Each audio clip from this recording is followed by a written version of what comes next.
Ninachokifahamu mimi ni kwamba kuna vikao na mambo mengi yakiendelea sasa hivi wakati ligi inaelekea mwishoni. Simba wanataka kufahamu ni wachezaji gani ambao inawezekana wakawasajili, lakini ndani yake pia kuna discussion zaidi ya nani abakie nani aondoke. Eneo gumu sana ambalo linawasumbua Simba mpaka dakika hii, discussion imekuwa ngumu, ni sehemu ya goalkeeping ambapo kuna baadhi ya watu wanasema Tanja Kasari ana uwezo mzuri, tumwache tusimuondoe. Kuna watu wengine wanasema Pimpini Kamara bakie asiondoke. Kwa hiyo kuna taarifa ambayo nimesikia kuna mvutano kwamba anafikiria Mpanzu ampi kinachostahili. Umeelewa? Kwa hiyo anahitaji kumpata mtu ambaye ni zaidi ya Mpanzu ambaye anaweza kumpa kinachostahili. Kwa hiyo swala halipo kwa uongozi. Mwalimu kwa maana kocha Steven Becker yeye anataka kwenda kushawishi uongozi kama kumletea mchezaji mwingine na Mpanzu aende kwa mkopo labda timu nyingine, na baadaye akiwa ameimprove baadhi ya vitu wanaweza kumrudisha. Lakini kwa wengine ambao nawazungumza hayo ni mapendekezo nini ya viongozi ambao ndio viongozi wanaona hawafai.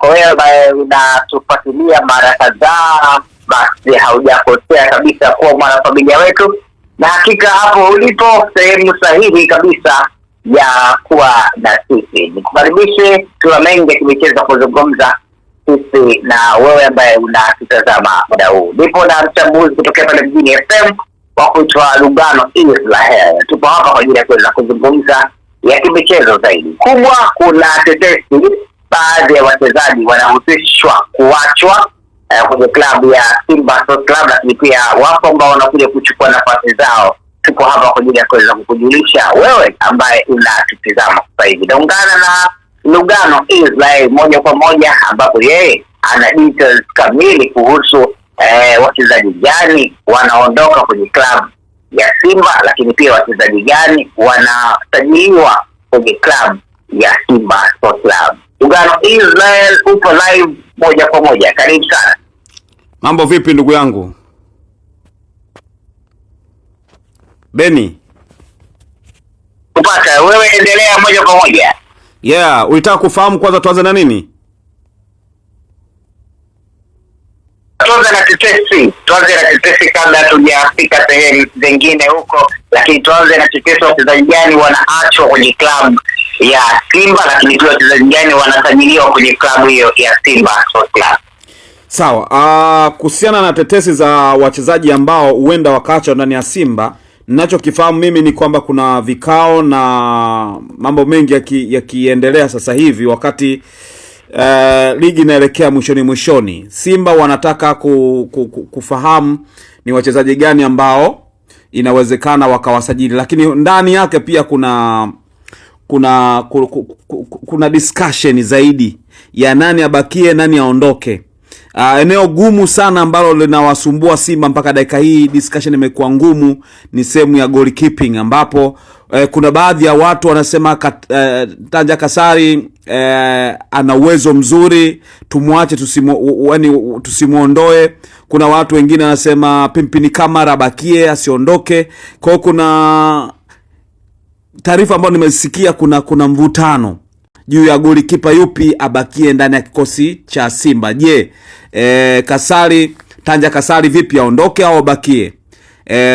Pimpini Kamara vipi aondoke abakie? Yaani unajua Pimpini Kamara pamoja na kwamba yupo kwenye mechi kwenye dirisha dogo toka kwa dirisha dogo lilipopata majeraha, lakini mpaka dakika hii bado kuna watu ambao bado hawaamini uwezo wa Tanja Kasari kama anaweza akaimili kuwa bora zaidi ya Pimpini Kamara. Lakini kuna wengine wanasema tumeprove uwezo wake. Wengi wakilitazama ile goli ambalo pengine lingepatikana, unanipata vizuri ambalo alilipangua dhidi ya Mashujaa, mashuti yale alionyesha uwezo mkubwa sana Beni kipindi hicho Tanja Kasari. Kwa hiyo ndani ya Simba kuna mjadala mgumu sana ambao unaendelea sasa hivi kuhusiana na golikipa, nani abakie kwenye milingoti mitatu ya Simba. Kumbuka kanuni za ligi zinataka mchezaji mmoja, kwa maana golikipa abakie mmoja tu kwenye usajili ambaye anaweza akacheza mashindano ya ligi na vitu kama hivyo. Kwa hiyo bado Simba wanapata wakati mgumu, wanafanyeje? Na taarifa za Yakubu Suleiman bado sijazipata kama atakuwa ameshapona au vipi. Kwa hiyo kuna kitu ambacho kinaendelea kwenye eneo la goalkeeping. Lakini kwa upande wa wachezaji wa ndani kuna discussion nyingi zinaendelea. Kuna baadhi ya wachezaji ambao Simba wanataka wawalete wengine ambao wanaweza kana ubora, kama ambavyo dirisha dogo walioleta mtu kama Anset Aura, Libase Geye. Wale wanaonekana ni wachezaji ambao wameingia moja kwa moja kwenye kikosi cha Simba. Sasa mchezaji kama Ino Luemba, watu wanazungumza kama itajika atafutwe mwingine zaidi ya Ino Luemba, kwa sababu inaonekana Ino, kuna baadhi ya wachezaji ambao wana uwezo kama yeye wanapatikana pia Tanzania, anaweza kupatikana akafanya vizuri sana katika eneo lake na jinsi anavyocheza. Lakini wanajaribu kumwangalia pia Kante, pia kuna mjadala huo, namzungumzia Kante. Unasemekana Kante ni mchezaji ambaye kapewa nafasi lakini bado hajaonyesha utofauti mkubwa wa mchezaji kutoka nje. Kwa hiyo inawezekana Kante pia muda wake wa kubakia ndani ya klabu ya Simba pia unahesabika. Lakini pia kuna Neo Maema naye anaonekana kama ni mchezaji ambaye hajawaridhisha, pamoja na kwamba ameshafunga magoli muhimu, lakini working spirit yake inaonekana kwa upande wa Simba bado watu hawajaona ubora wake vya kutosha. Kwa hiyo bado kuna discussion kuhusiana na Neo Maema kwamba huenda wakafikiria kuachana naye. Lakini pia mtu ambaye anafikiriwa mwingine ni Nabi Kamara. Mtakuwa unafahamu ni mchezaji ambaye amekuja, lakini kwa kocha Steven Becker ameshindwa kupata namba. Kwa hiyo kuna namna ambavyo wachezaji hawa wanaweza wakafagiwa ndani ya Simba kutokana na kwamba wameshindwa kuonyesha uwezo, licha ya kwamba ni wachezaji kutoka nje, wamekuwa na viwango vya kawaida kama wachezaji wa ndani. Kwa hiyo kwa upande wa wachezaji wa kimataifa, kwa maana hiyo Simba bado wana wachezaji kama 4 hivi ambao wanafikiria kuachana nao. Hapo nazungumzia kwa uongozi. Lakini kwa upande wa kocha, kitu ambacho mimi nilikipata moja kwa moja za ndani kabisa, naweza kusema ni kuhusiana na Elie Mpanzu Kibisawala. Kumbuka Elie Mpanzu kabla ya ujio wa Libasegeye, Mpanzu alikuwa anatokea pembeni. Sasa katika kutokea pembeni, alivyoingia Libasegeye, mwalimu akawa anampiga benchi sana, kwa maana Mkongomani huyo ambaye namzungumzia alikuwa anapigwa sana benchi. Kwa hiyo sasa mara baada ya hapo, kwa upande wa kocha Steven Becker anamuona Elie Mpanzu Kibisawala ni kama sio mtu ambaye anampa vitu ambavyo vinahitajika sana. Yaani anahisi bado kuna mchezaji mwingine ambaye akiletwa wa kimataifa anaweza kufanya kazi bora sana kuliko alivyo Mpanzu Kibisawala. Kwa upande wa Mpanzu Kibisawala, kumbuka ametoka kusaini mkataba juzi hapa, hata miezi 3 haijapita, lakini inavyosemekana mwalimu anaweza kaopti kwenda kumtoa kwa mkopo ili aje mchezaji mwingine ambaye anaweza kampa kile ambacho tunakihitaji. Kumbuka Mpanzu amehamishwa kutoka upande wa winga amepelekwa katikati, ambapo kuna wachezaji ambao wanatakiwa kusajiliwa, wale ambao ni typical striker ambao wanahitajika pale. Anaona kabisa kimweka striker wa maana Steven Becker, basi matokeo yataenda kupatikana. Kwa hiyo ni kitu ambacho naweza kuzungumza kwa sasa ni kwamba kwa upande wa Simba tayari wana jambo ambalo wanaendelea kudiskasi wachezaji ili kuboresha msimu ujao wawe na wachezaji wa kasi na bora kabisa ambavyo mwalimu anawahitaji. Kwa kuna mchakato unaendelea ambao mimi binafsi nauona ni mchakato ambao unaizidi kuiumiza kichwa Simba, na viongozi wa Simba waje na wachezaji wa aina gani ambao wanaweza kawapa faida hapo baadaye kwenye mzunguko wa ligi, lakini michezo ya kimataifa. Wachezaji hao 4 ambao nimewataja wako kwenye majadiliano, hao bado hajafikia mwafaka kwamba wanamwacha nani, lakini bado wanahitaji. Kuna wengine wanadai watu wote 4 hao waondoke. Kwa maana nimemzungumzia Neo Maema, nimemzungumzia Alassane Kante, nimemzungumzia Nabi Kamara, na nimemzungumzia Ino Luemba. lakini discussion ya mchezaji wa 5 ni goalkeeping, ambapo kuna hao wawili, kuna Tanja Kasari lakini pia kuna Pimpini Kamara, nani abaki. Discussion imekuwa kubwa. Sasa ili swala ambalo nimezungumzia kwa Elie Mpanzu Kibisawala ni swala la kocha ambaye anatakiwa kwenda kushawishi uongozi apate mchezaji mwingine zaidi ya Elie Mpanzu Kibisawala, na Mpanzu huenda akatolewa kwa mkopo. Hayo ndio mambo ambayo nimeyapata na kuyasikia. Unazungumza namna ambavyo umesikia kuhusu Elie Mpanzu. Elie Mpanzu ilisemekana kwamba Yanga pia walikuwa na mhitaji na wakamwongezea mkataba. Sasa inakuwaje kwa mujibu wako unasema kwamba Simba hawahitaji huduma yake, lakini pia kwa Luemba ilisemekana kwamba ni usajili wa huyu mfadhili mpya Jeruti. Inakuwaje sasa pengine akikosa nafasi kwa nafasi ya Jeruti ambaye alisema kabisa yeye atasajili pia wachezaji wake? Huoni kwamba hapa kutakuwa na tafarani ndani ya klabu ya Simba Sports Club? Hakuwezi kuwa na tafarani yoyote, na kumbuka kwamba kuna mapendekezo ya viongozi, maono ya viongozi, lakini pia kuna maono ya kocha. Hapo vitu viwili vishike vizuri. Cha kwanza, ukimwangalia Elie Mpanzu Kibisawala kwa upande wa viongozi hawaoni kama ni shida, umenielewa? Na ndio ambao walimuongezea mkataba wa kuexpand mkataba wake. Kukumbuka alikuwa tayari yuko ndani ya Simba, kwa walimuongezea mkataba kwa maono ya uongozi kwamba bado anamhitaji kuwepo ndani ya kikosi. Lakini kocha anaona kama ni mchezaji ambaye ampi kile ambacho yeye anakihitaji. Na Mpanzu sio kama anataka kumvunjia mkataba. Mpanzu kwa sababu ya sheria ya kwa sababu ya kanuni ya wachezaji wa kigeni ambao wanatakiwa wawe 12.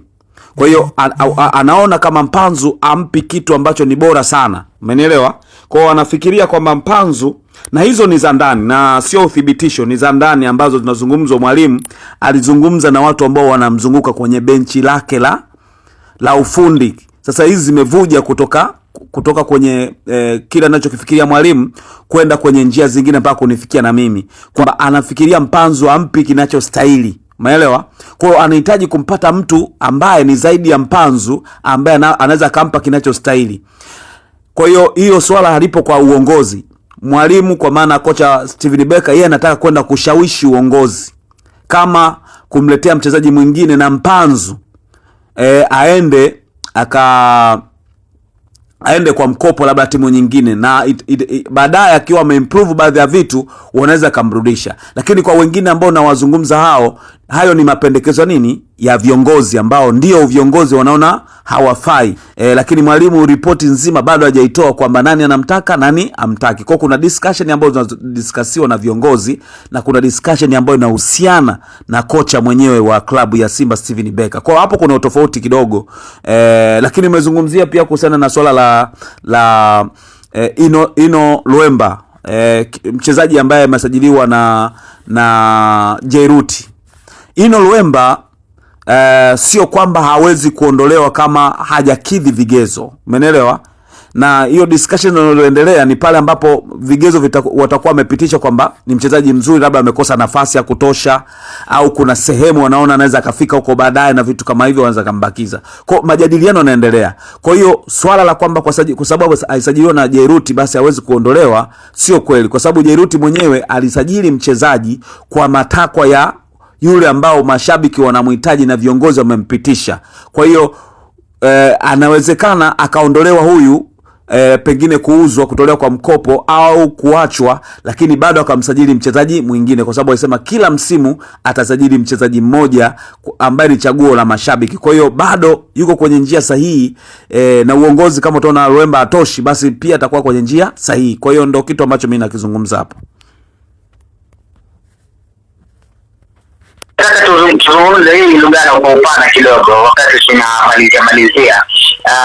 Chama inasemekana tayari shaongeza mkataba na Simba Sports Club wa miaka 2, lakini Chama huyo pia usajili wake kwenda Yanga ulikuwa na mshike, lakini hakutumika vizuri. Hatimaye amerejea Simba Sports Club baada ya kutoka Singida kwa mkopo na amekula mkataba kwa miaka 2 za ndani ambazo nimezipata kabisa. Kwa uwezo wa Chama alionao, anastahili kwanza kuongezewa mkataba wa miaka hiyo 2, na kwa ubora ambao alikuwa nao Chama msimu huu, pengine tunaweza kusema kwamba huenda akawa MVP kwa msimu huu. Lakini la mwisho nilipata nafasi ya kumsikiliza Salamba. Salamba ameeleza kwamba kuna namna ambayo inafanyika Yanga yaani kuna wadau wa mpira wa soka na wachambuzi pia na watu mbalimbali, inasemekana kwamba hawapendi Yanga pengine achukue ubingwa mara 5 mfululizo. Naomba katika haya maswali matatu Lugano tu pale ambao watufuatilie na tumalizie hapo Lugano.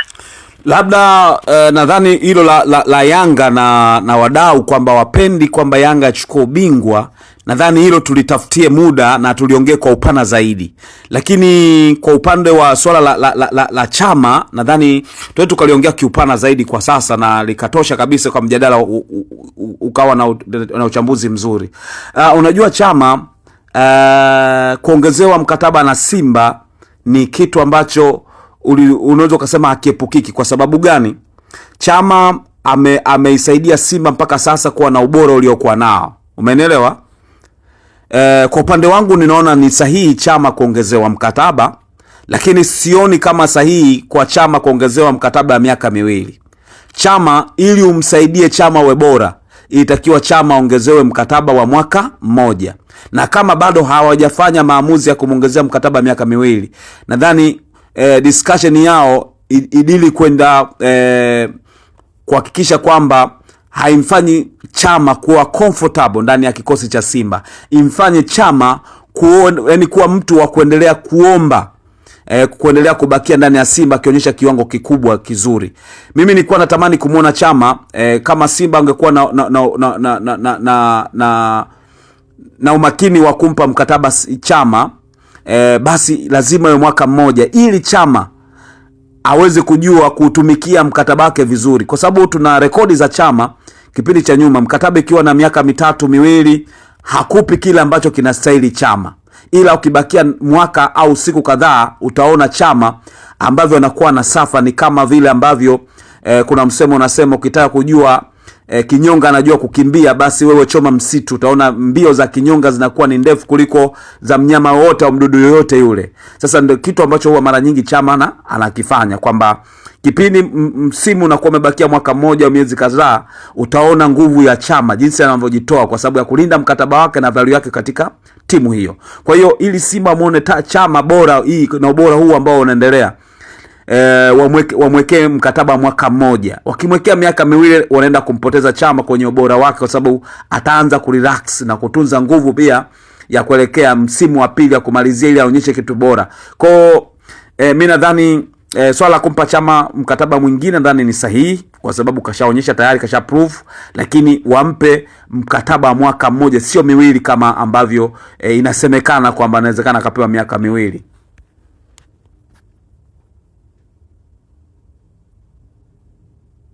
Ndio na kupata vizuri. Nikushukuru kwa machache au mengi ambayo tumezungumza kwa siku ya leo. Hakika tumewashibisha kwa kile ambacho pengine watazamaji wetu walikuwa wanatamani kufahamu nini ambacho kinaendelea pia kwenye soka, hususa kwenye vilabu hivi vyetu viwili. Bwana Lugano Ismail, asante sana na wewe pia.